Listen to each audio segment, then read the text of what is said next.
জাতীয় স্বার্থে কাউকেই আমরা ছাড় দিয়ে কথা বলবো না।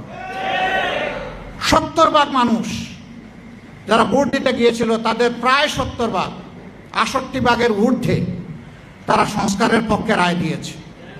ওই পাকিস্তান বাহিনী ভোটের অধিকার স্বীকার করে নাই বলে তাদেরকে চড়া মূল্য দিতে হয়েছিল।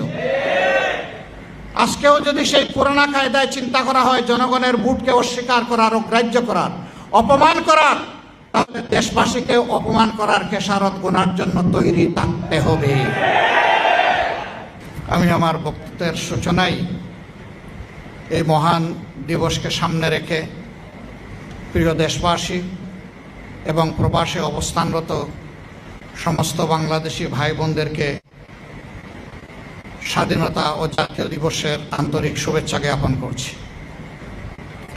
গভীর শ্রদ্ধা নিবেদন করছি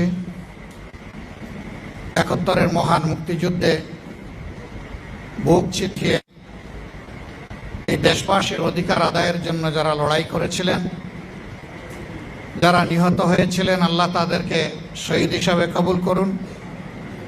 যারা আহত পঙ্গুত্ব বরণ করেও হার মানেননি, আল্লাহ তাআলা দুনিয়া এবং আখিরাতে তাদেরকে উচ্চ মর্যাদা দান করুন।